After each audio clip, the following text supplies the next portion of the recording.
اعوذ باللہ من الشیطان الرجیم بسم اللہ الرحمن الرحیم۔ شروع اللہ کے نام سے جو بڑا مہربان نہایت رحم فرمانے والا ہے۔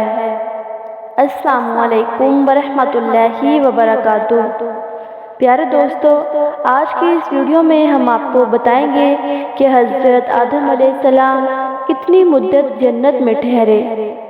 دوستو، حضرت آدم علیہ السلام جنت میں رہائش پذیر رہے تو وہ اور ان کی بیوی وہاں ٹھہر کر بلا روک ٹوک اور وافر مقدار میں کھاتے پیتے رہے، اور جب ممنوع درخت سے پھل کھا بیٹھے تو ان کا لباس بھی اتار لیا گیا اور زمین کی طرف اتار دیے گئے۔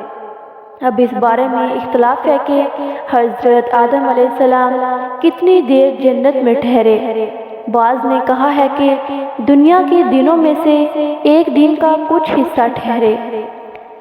بعض اوقات حضرت آدم علیہ السلام جمعے کے دن کے اوقات میں سے آخری وقت میں پیدا ہوئے، اور مسلم کے ابو ہریرہ رضی اللہ تعالیٰ عنہ سے یہ روایت بھی گزر چکی ہے کہ حضرت آدم علیہ السلام جمعے کے دن پیدا ہوئے اور اسی جمعے کے دن جنت سے نکالے گئے۔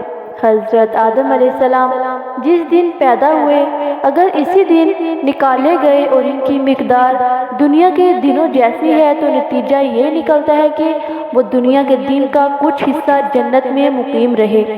اور یہ بات محل نظر ہے کہ اگر پیدائش کے دن کے سوا کسی اور دن نکالے گئے یا ان 6 دنوں کی مقدار دنیا کے 6000 سال جتنی ہے، جیسا کہ حضرت ابن عباس رضی اللہ تعالیٰ عنہ، مجاہد ضیاء رحمۃ اللہ علیہ کا نظریہ ہے کہ جو پہلے ذکر ہوا ہے، اور ابن جریر رضی اللہ تعالیٰ عنہ کے پسندیدہ رائے بھی یہی رہی ہے، تو اس کا حاصل یہ ہے کہ وہ ایک لمبا عرصہ جنت میں مقیم رہے۔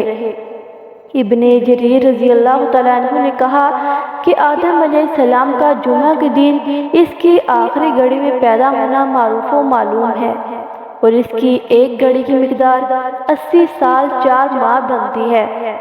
اس لحاظ سے روح پھونکے جانے سے پہلے مٹی کی صورت میں 40 سال رہے اور 43 برس 4 ماہ جنت میں مقیم رہے۔ اس کے بعد زمین کی طرف اتارے گئے۔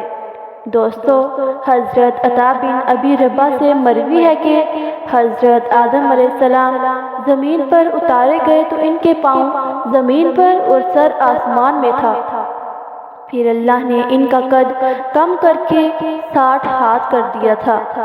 حضرت ابن عباس رضی اللہ تعالیٰ عنہ سے بھی اسی طرح مروی ہے، لیکن یہ بات محل نظر ہے اور ٹھیک معلوم نہیں ہوتی کہ رسول اللہ صلی اللہ علیہ وآلہ وسلم نے فرمایا ہے کہ حضرت آدم علیہ السلام کا قد 60 ہاتھ تھا۔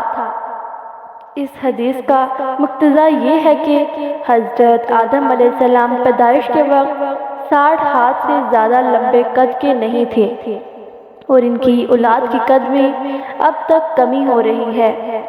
ابن جریر رحمۃ اللہ علیہ نے حضرت ابن عباس رضی اللہ تعالیٰ عنہ کے واسطے سے بیان کیا ہے کہ اللہ تعالیٰ نے حضرت آدم علیہ السلام کو فرمایا کہ میرے عرش کے برابر ایک قابل احترام و عزت کی جگہ ہے، وہاں میرا گھر تعمیر کر اور اس کا طواف کر، جیسا کہ فرشتے میرے عرش کا طواف کرتے ہیں۔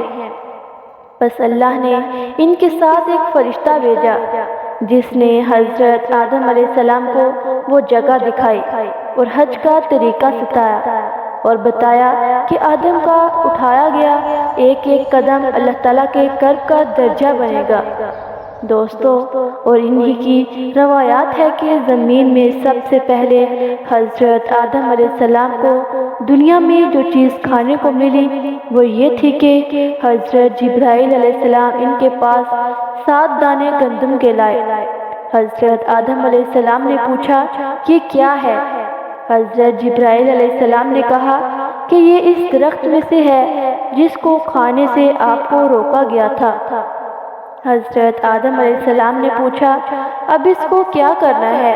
حضرت جبرائیل علیہ السلام نے فرمایا کہ اس کو کاشت کرنا ہے۔ حضرت آدم علیہ السلام نے اس کو کاشت کیا تو ہر دانہ 1,00,000 کی مقدار سے زیادہ تھا۔ بس وہ اگا، پھر بڑھا، پھر انہوں نے اس کو کاٹا اور گاہا، پھر اس کو اڑا کر غلے سے بوسے کو الگ کیا، اس کو پیسا، پھر آٹا گوندھا اور روٹی پکائی۔ اتنی تھکن، محنت و مشقت کے بعد کھانا کھایا۔ اللہ تعالیٰ کا یہ فرمان ہے کہ تو یہ کہیں تم دونوں کو جنت سے نکلوا نہ دے، پھر تم تکلیف میں پڑ جاؤ گے۔ حضرت آدم علیہ السلام اور حضرت حوا علیہ السلام نے سب سے پہلے بھیڑ کی اون کا لباس زیبتن کیا۔ پہلے اون کو کاتا، پھر اس کو بنا۔ آدم علیہ السلام نے اپنے لیے ایک جیبہ تیار کیا اور حضرت حوا کے لیے ایک قمیض اوڑھنی تیار کی۔ دوستو، علماء کا اس بارے میں اختلاف ہے کہ آیا جنت میں حضرت آدم علیہ السلام اور حضرت حوا علیہ السلام کے ہاں اولاد ہوئی یا نہیں ہوئی۔ ایک یہ ہے کہ ان کے ہاں اولاد صرف زمین میں پیدا ہوئی، اور یہ قول یہ ہے کہ قابیل اور اس کی بہن جنت میں پیدا ہوئے، اور اس کا ذکر کیا گیا ہے کہ ان کے ہاں ہر دفعہ لڑکا اور ایک لڑکی پیدا ہوتے تھے، اور حکم یہ تھا کہ ایک جوڑے کی لڑکی کی شادی دوسرے جوڑے کے لڑکے سے کر دی جائے، اور دوسرے جوڑے کی لڑکی کی شادی پہلے جوڑے کے لڑکے سے کر دی جائے۔ یہ سلسلہ کافی مدت تک چلتا رہا، اور ایک وقت میں پیدا ہونے والے لڑکے اور لڑکی کی شادی باہمی طور پر جائز نہ تھی۔